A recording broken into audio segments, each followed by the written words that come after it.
சென்னை சேப்பாக்கம் மைதானத்தில் மார்ச் 22ஆம் தேதியான இன்று 17வது IPL cricket தொடரின் முதலாவது போட்டி கோலாகலமாக நடைபெறவுள்ளது.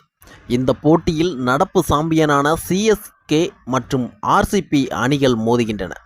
இந்த துவக்க ஆட்டமே இருவரும் அணிகளுக்கு இடையே நடைபெற இருப்பதினால் இந்த தொடரானது மிகப்பெரிய எதிர்பார்ப்பை ரசிகர்கள் மத்தியில் ஏற்படுத்தியுள்ளது.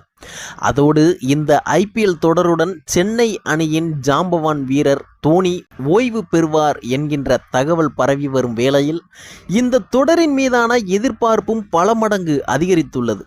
மேலும் இந்த தொடரில் ஒரு முறையாவது தோனியை நேரில் காண வேண்டும் என்பதற்காக ரசிகர்களும் மைதானத்திற்கு படையெடுக்க காத்திருக்கின்றனர்.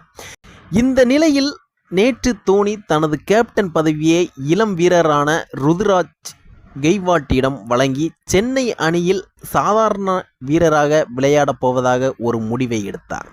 அதன் காரணமாக தோனி குறித்தும் அவரது கேப்டன்ஷிப் குறித்தும் பல்வேறு முன்னாள் வீரர்களும் தங்களது நினைவுகளை பகிர்ந்து வருகின்றனர். அந்த வகையில் இந்திய அணியில் தோனியின் கீழ் சிறப்பாக செயல்பட்ட முன்னாள் வீரர் ஸ்ரீசாந்த் தோனியின் கேப்டன்ஷிப் குறித்து சில நினைவுகளை பகிர்ந்துள்ளார்.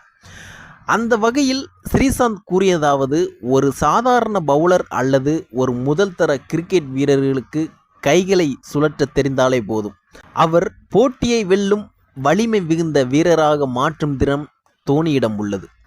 எந்த ஒரு வீரரை கொடுத்தாலும் அவரை மிக சிறந்த வீரராக மாற்றி காட்டுவதில் தோனிக்கு நிகர் அவர் மட்டுமே.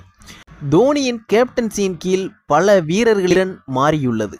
அதற்கான பலன்களையும் நாம் கண்கூடாக பார்த்துள்ளோம் என்று ஸ்ரீசாந்த் குறிப்பிட்டுள்ளார். அவர் கூறியது போன்றே சர்வதேச கிரிக்கெட்டில் இருந்து ஓரம் கட்டப்பட்ட பல வீரர்கள் சென்னை அணிக்கு வரும்போது மீண்டும் மிக சிறப்பாக ஃபார்முக்கு வந்துள்ளனர் என்பதை நாம் பார்த்துள்ளோம்.